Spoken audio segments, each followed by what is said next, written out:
অবশেষে আমরা কলকাতা থেকে এনজিপি হয়ে দার্জিলিং এসে পৌঁছালাম। এই যে ম্যালের ডান দিকে যে রাস্তাটা, আস্তাবলের রাস্তা ধরে মিনিট 7-8 পায়ে হেঁটে এগোলেই পৌঁছে যাওয়া যাবে আমরা যে হোটেলটিতে রয়েছি, মায়া লজ। ডাবল বেড, রুম ভাড়া 800 টাকা প্রতিদিন। গরম জল, ওয়াইফাই থেকে সব সুযোগ সুবিধা রয়েছে এই হোটেলে। আর জানলা খুললে পাহাড়ের অপূর্ব সুন্দর ভিউ ও দেখা যায়। আর এই রাস্তাতেই অনেকগুলো হোটেল পরপর রয়েছে: hotel Sunrise, hotel Soumitra, Bangaliana hotel, hotel Sonali. যাক, আমরা এখন হোটেলে পৌঁছে একটু রেস্ট বিশ্রাম নিয়ে স্নান আদি সেরে চলে এলাম দার্জিলিং মেলে।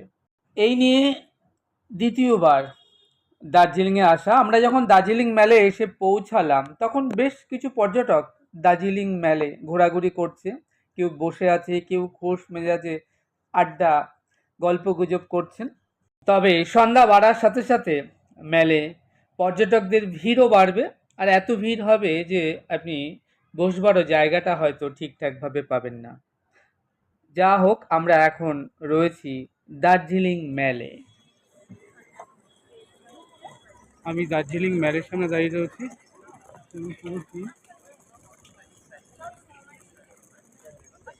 অপূর্ব সুন্দর দৃশ্য।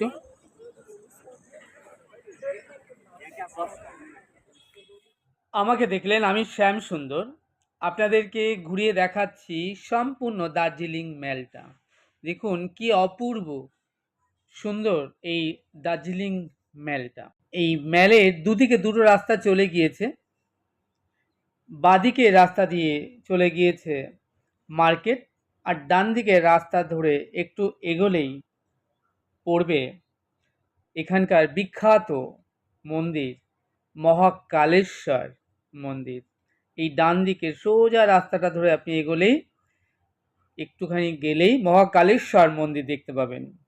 এখানকার জাগ্রত এবং প্রাচীন অপূর্ব সুন্দর এই মহাকালেশ্বর মন্দির।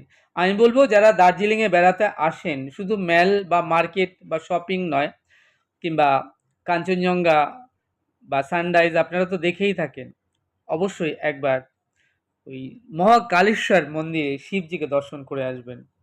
এর সৌন্দর্য কিন্তু অভূতপূর্ব, ভীষণ সুন্দর। যাই হোক, আমরা যাব সেখানে এবং আপনাদেরকে ঘুরিয়ে দেখাবো মহাকালেশ্বর মন্দির।